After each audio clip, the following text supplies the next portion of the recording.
Welcome back to the class. नया chapter चलेगा अभी, रेशो एनालिसिस है ना। इससे पहले के चैप्टर फिनिश हो चुके हैं, तो इसको बोलेंगे हम लेखांकन अनुपात। कई सारे नाम हो सकते हैं इसके ना, मैं सब बताता हूँ तुमको अभी। लेखांकन अनुपात, फिलहाल तो इसको बोल रहे हैं हम अकाउंटिंग रेशो।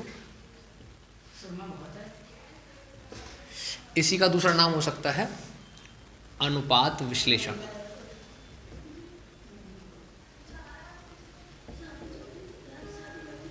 ये भी हो सकता है, ठीक है। मतलब रेशो एनालिसिस। अब बात समझनी क्या है तुमको, पहले ये समझो रेशो क्या चीज़ है ना। लेखांकन और विश्लेषण का मतलब इतना है कि लेखांकन का मतलब है कि जब आप अकाउंटिंग के फॉर्म में कोई चीज़ पढ़ते हैं, मतलब कॉमर्स से रिलेटेड पढ़ते हैं, तो उसको लेखांकन बोलेंगे। और विश्लेषण का मतलब है किसी चीज़ के बारे में ज़्यादा से ज़्यादा जानना, वो विश्लेषण होता है, ठीक है। बात आती है रेशो क्या चीज़ है, तो पहले ये आप समझो कि अनुपात क्या होता है। रेशो, अनुपात का सीधा सीधा मतलब इतना है कि जब भी कोई दो मैथमेटिकल डिजिट, मतलब गणितीय संख्या तुमको दी हो, तो उन संख्याओं के सबसे छोटे से छोटे प्रारूप को तुम्हें प्राप्त करना और उनके बीच में संबंध स्थापित करना, कौन किससे कितना ज़्यादा है, कौन किससे कितना कम है, यही क्या है, अनुपात है, रेशो होगा, ठीक है।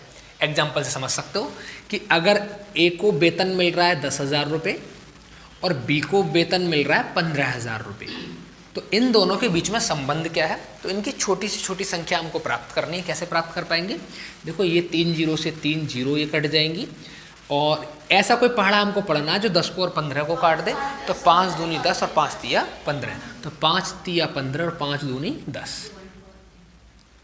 ये इनका अनुपात बन गया 2:3। इसका कहने का मतलब है कि यदि ए को 2 रुपये मिलेंगे तो बी को उसकी जगह पे 3 रुपये मिलने वाले हैं। ये बात समझ गए।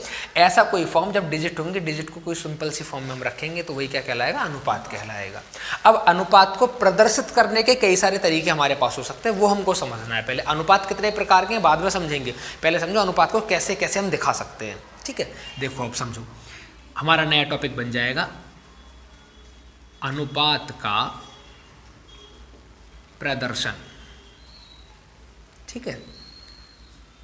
प्रेजेंटेशन बोल सकते हैं इसको, या एक्सप्रेशन बोल सकते हैं ऑफ रेशो। तो इसको प्रेजेंट करने के हमारे पास 3 तरीके हैं, नंबर 1, नंबर 2, नंबर 3। नंबर 1 में होता है शुद्ध अनुपात, और शुद्ध अनुपात को अंग्रेजी में बोलते हैं प्योर रेशो। दूसरा होता है हमारे पास गुणे या दर अनुपात, होता है ना, ये आदमी इससे इतने गुने ज़्यादा पैसे कमाता है ना, वो वाली बात रहेगी इसमें। इसको बोलते हैं हम रेट, गुने को तो वैसे बोलते हैं टाइम, एंड रेट, दर को रेट, रेशो। और जो थर्ड वाला है हमारे पास है वो प्रतिशत, प्रतिशत अनुपात, मतलब परसेंटेज रेशो। हम तीनों को अलग अलग समझते हैं। एक ही क्वेश्चन के 3 तरह से आंसर दिए, आंसर सेम ही है, आंसर का मीनिंग सेम है, लेकिन उनको हम 3 तरीके से रिप्रेजेंट कर सकते हैं, 3 तरीके से दिखा सकते हैं चीज़ों को, ठीक है। शुद्ध अनुपात का मतलब क्या है कि दोनों वैल्यू बिल्कुल अलग अलग दिखती है, कि पहले को कितना मिला और दूसरे को कितना मिला।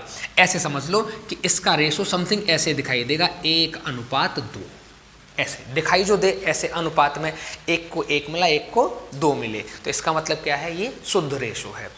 टाइम में और रेट में क्या रहता है, इसमें ऐसे रहता है, लिखेगा 2 टाइम, मतलब 2 गुना, पहले वाले से दूसरे वाले को 2 गुना मिलता है। और परसेंट का मतलब क्या है कि भाई दूसरे वाले को 50% ज़्यादा मिलता है। ऐसे जब परसेंट वैल्यू हो तो प्रतिशत अनुपात है, टाइम लिखा हो, दर लिखी हो, गुने लिखे हो, तो वो कौन सा है, गुने या दर अनुपात है। और सिंपल ऐसे लिखा हो, अनुपात का चिन्ह बीच में लगा के, तो वो साधारण है, सिंपल है, शुद्ध है, वो प्योर रेशो है। समझ पा रहे हैं। अब एग्जाम्पल से तीनों को कैलकुलेट करते हैं अलग अलग। समझो, मैंने यहाँ पे एक एग्जाम्पल लिया, ए का वेतन 10,000 रुपये है तथा बी का वेतन 15,000 रुपये है, अनुपात बताओ। एक सिंपल सा मैंने क्वेश्चन ले लिया है, वैसे तो वेतन से रिलेटेड है, लेकिन हम जब आगे क्वेश्चन पढ़ेंगे तो उसमें हमारी बैलेंस शीट में जितनी चीज़ें आती है ना, सारी असेट्स, सारी लायबिलिटीज़, उनके रेशो निकलेंगे। क्लियर है पहली बात? जो फाइनेंशियल स्टेटमेंट में आते हैं, चाहे वो ट्रेडिंग ऑन P&L हो, चाहे वो बैलेंस शीट हो, उनके रेशो निकलेंगे। लेकिन एग्जाम्पल समझने के लिए मैंने ऐसा ले लिया है। अब हम पहला कौन सा प्राप्त करेंगे? पहले शुद्ध अनुपात प्राप्त करने की कोशिश करते हैं, ठीक है। तो पहला हम निकालते हैं इस समय प्योर रेशो, मतलब शुद्ध अनुपात। तो प्योर रेशो एक बात कहता है कि भाई दोनों चीज़ें हमको बराबर बराबर सामने सामने दिखनी चाहिए। तो कैसे दिखाएंगे भाई? ए का जो वेतन है वो कितना है? 10,000। बी का जो वेतन है वो कितना है? 15,000 रुपया। ये बात समझ पा रहे हैं आप? ठीक है। अब इसको हम काटेंगे कैसे? देखो, 0 से 0 ऐसे कट जाएगी। ये अनुपात लगा दिया मैंने बीच में ऐसे, इस 0 से ये 0, इस वाली 0 से ये वाली 0। अब बचा कितना मेरे पास? 10 और 15। अब मेरे को चेक करना है ऐसा कोई डिजिट है जो इनको काट दे और छोटा कर सकता है क्या? हाँ, और छोटा हो सकता है। अगर 5 से काटे, 5 3 या 15 और 5 दूनी 10। तो ये जो वैल्यू तुमको मिल रही है ये वाली, ये क्या है? ये शुद्ध अनुपात है, प्योर रेशो होने वाला है। बात तक समझ पा रही है? अब दूसरा वाला कैलकुलेट करते हैं हम। दूसरा क्या है? गुने, मतलब टाइम रेशो। अब टाइम रेशो कैसे निकलता है? कौन किसका कितने गुना है, ये हमको देखना पड़ेगा। तो इसमें हमको दो तरीके हैं हमारे पास कि पहले हम सिंपली यहाँ तक पहुँचें, या फिर एक काम करें कि पहले से इसको देखें। पहले से कैसे देखना है? जो वैल्यू बड़ी है उसको सबसे पहले सोचना है, जो वैल्यू छोटी है उसको बाद में, या फिर जिसके बारे में सोचा जाए, जिसके बारे में पूछा जाए। अगर इस क्वेश्चन में ये पूछने लगूँ, इसके अलावा मैं ये पूछने लगूँ कि बताओ बी का वेतन ए से कितने गुने ज़्यादा है, ये तो पूछेगा वो ज़्यादा के लिए, बी कितना ज़्यादा है, कितने गुने ज़्यादा है बी। या पूछो ए कितने गुना कम है, ए का वेतन कितने गुना कम है। तो जिसकी बात पूछी जाएगी उसको रखना है नंबर 1 पे, और जिससे पूछी जाएगी उसको नंबर 2 पे। तो बात किसकी पूछी जाएगी? बी की पूछी जाएगी मेरे अकॉर्डिंग, अभी जो मैंने एग्जाम्पल बताया। तो भाई बी का वेतन कितना है हमारे पास? 15,000 रुपया। ए का वेतन कितना है हमारे पास? 10,000 रुपया। पूछा ये कि बी कितना ज़्यादा है, बी का कितने गुना ज़्यादा है। तो आपको करना क्या रेशो निकालने के लिए? बी बटे ए। रेशो का मतलब ही ये होता है ए बटे बी, 2/3, ये रेशो का ही मतलब होता है। तो इसको हम सॉल्व करेंगे। कैसे करेंगे बेटा? 15,000 डिवाइड बाई 10,000, कितना आंसर आएगा? देखो 1 2 3 0 से 3 0 कट जाएंगे, कितना बचेगा बेटा? 15/10। अब देखो यहाँ 0 होती है तो ऊपर वाली संख्या में पॉइंट लग जाता है जितनी 0 होती है। तो बात समझ में आ रही है ना?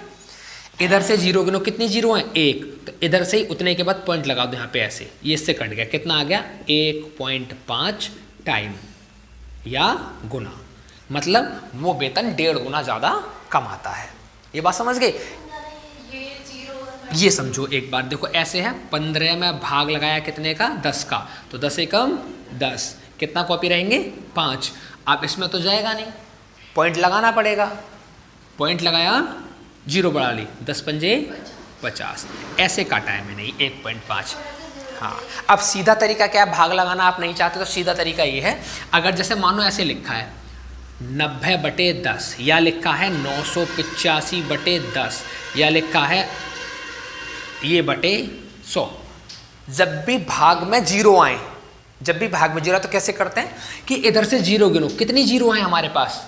1 0 हमारे पास। तो ऊपर वाली संख्या में उतने ही संख्या बाद पॉइंट लगेगा, मतलब इधर की तरफ कितनी संख्या बाद पॉइंट? 1 संख्या, तो कितना बचेगा? 9.0। ठीक है। अब यहाँ पे कितना है? 1, तो 1 संख्या बाद पॉइंट लगेगा, कितना बचेगा? 98.5। इधर कितना है? 2 संख्या बाद है, तो कितना लगेगा? 98.50। जितनी 0 रहेंगी नीचे, सिर्फ ये काम 0 में हो सकता है और किसी में नहीं, 0 में काम होगा बस ये वाला। क्लियर है बात? मतलब 10, 100, 1000, 10,000 इनमें काम होगा बस, और किसी संख्या में नहीं। बात समझ पा रहे हैं तक? तो ये कौन सा आंसर हो गया? ये गुने वाला आंसर हो गया। ये तो मैंने पहला तरीका बताया। इसका दूसरा तरीका क्या है कि पहले पूरा इतना सॉल्व कर लो यहाँ तक, और 2 और 3 जो आया है ना, इसको ऐसे लिख लो 3/2, तब भी आंसर हमारा यही वाला लौट के आ जाएगा। क्लियर है बात ये वाली? गुने की बात समझ में आ गई। अब बात करते हैं परसेंटेज की, नंबर 3। इधर करते हैं नंबर 3 परसेंटेज वाली। अब परसेंटेज में क्या है कि परसेंटेज निकालने के लिए हमको छोटी संख्या बटे बड़ी संख्या गुणा 100। मानो हमारा किसी रिजल्ट में 100 में से आए 10 नंबर, 100 में से आए 20 नंबर, तो कैसे निकालते हैं? जितने नंबर आए वो जिसमें से आए, मतलब बड़ी संख्या में से आए तो डिवाइड बाई बड़ी संख्या मल्टीप्लाई बाय 100, ऐसे करना है। या फिर पूछेगा कि भाई बताओ बी का जो वेतन है ए का कितने % है, या फिर पूछेगा ए का वेतन बी का कितने % है, तो जिसके पीछे का शब्द लिखा होता है ना, का या से, उसको भाग में रखते हैं हमेशा। जिसके पीछे का लिखा हो और से लिखा हो, जिसके पीछे का लिखा हो या से लिखा हो, उसको कहाँ रखा जाएगा? हमेशा भाग में रखा जाएगा। यहाँ तक बात समझ पा रहे हैं आप? अब देखो यही क्वेश्चन है, और इस क्वेश्चन में बोलने लगूँ ए का वेतन जो है 10,000 है, बी का वेतन 15,000 है, तो बताओ ए का वेतन बी के वेतन से कितना % है। समझ गए? अब कैसे निकालेंगे? तो ए बटे बी मल्टीप्लाई बाय 100, % निकालने के लिए हमको करना है। सॉल्व करेंगे बेटा ऐसे, 10,000 डिवाइड बाई 15,000, ए का वेतन पूछा है बीते, है ना, तो कैसे निकालेंगे? मल्टीप्लाई 100। कैसे काटेंगे? 1 2 3, 1 2 3, बचेगा क्या हमारे पास?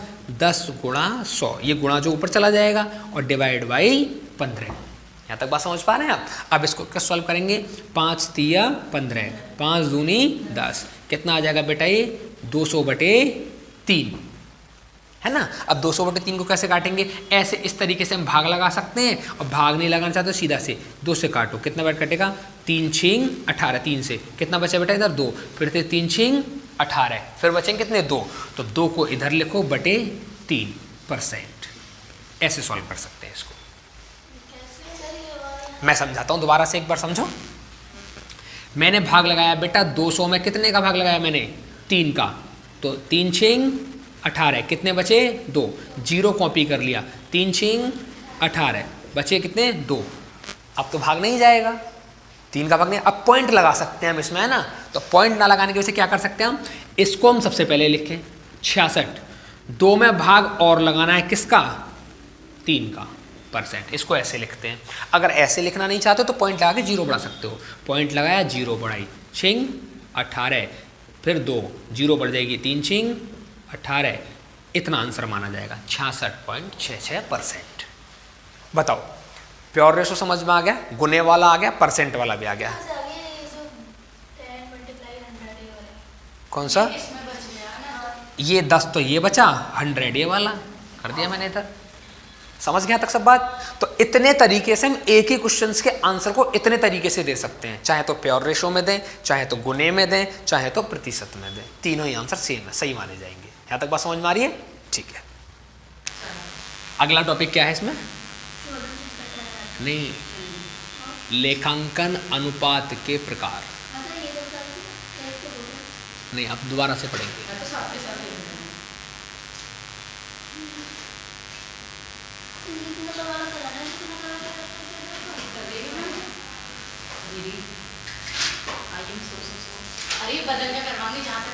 Classification of accounting ratio.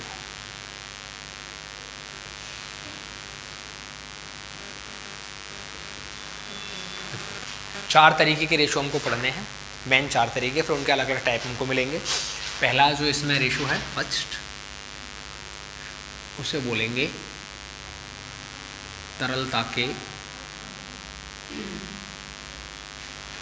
आधार पर, मतलब अंग्रेजी में बोलते हैं लिक्विडिटी रेशो। दूसरा हम पढ़ेंगे दीर्घकालीन शोधन क्षमता के आधार पर,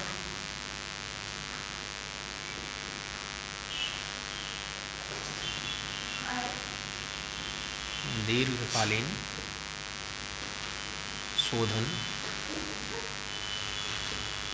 क्षमता के आधार पर, मतलब लॉन्ग टर्म सॉल्वेंसी रेशो।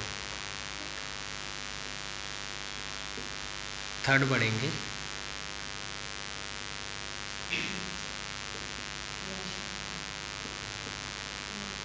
क्रियाशीलता या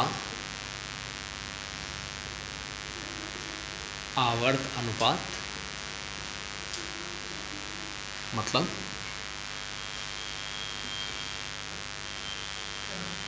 टर्नओवर या एक्टिविटी रेशो।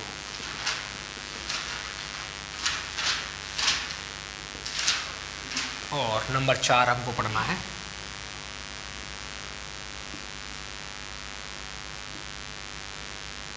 लाभदायकता अनुपात या के आधार पर। इसका मतलब है प्रॉफिटेबिलिटी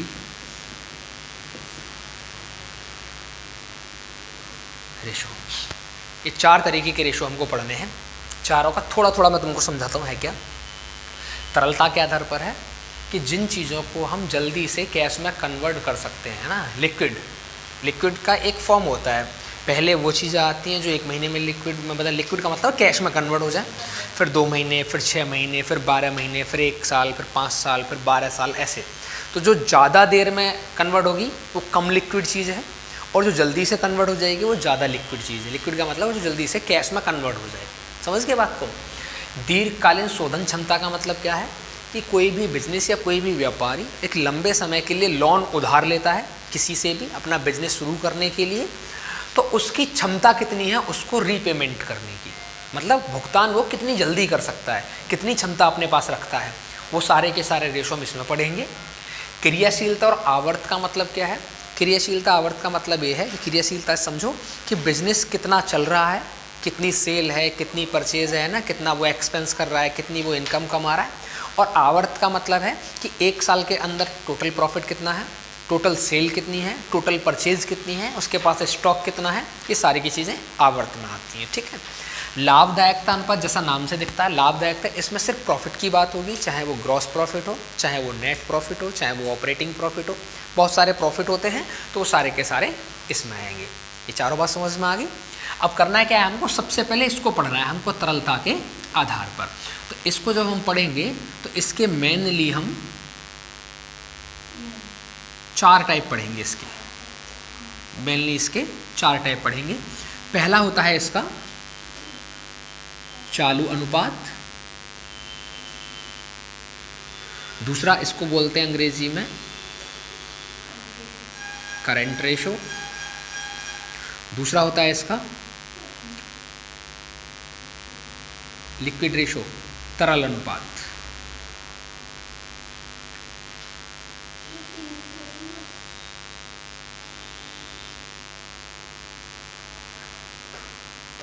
लिक्विड रेशो और एक शीघ्र तरल अनुपात बताया था ना, इसको बोलते हैं पूर्णतः तरल अनुपात। इनके बहुत सारे नाम भी हो सकते हैं, जब इनको एक एक करके हम पढ़ेंगे तो इनके बारे में हम पढ़ेंगे। इसको बोलते हैं एब्सोल्यूट लिक्विड रेशो। और नंबर 4 है रोकड़ अनुपात, मतलब कैश रेशो। ठीक है। तो ये 4 हमको पढ़ने हैं तरलता के आधार पर। ऐसे हम बाद में पढ़ेंगे दीर्घकालीन शोधन क्षमता के आधार पर, फिर उसके बाद में क्रियाशीलता के आधार पर, फिर उसके बाद में लाभदायक के अनुपात। ठीक है। तो एक एक करके सबको पढ़ाना, सबके एग्जाम्पल के साथ। बुक के क्वेश्चन बाद में करेंगे, सारे हम सीख जाएंगे। समझ गए। तो इनका एक एक एग्जाम्पल लेंगे और इनको समझते हैं फिर। ठीक है। इनको करो कॉपी जल्दी से, फिर समझते हैं एक एक करके सबको। समझो, देखो अब एक एक करके समझते हैं। हमारा जो फर्स्ट वाला हमने पढ़ा था, कौन सा पढ़ा था, तरलता।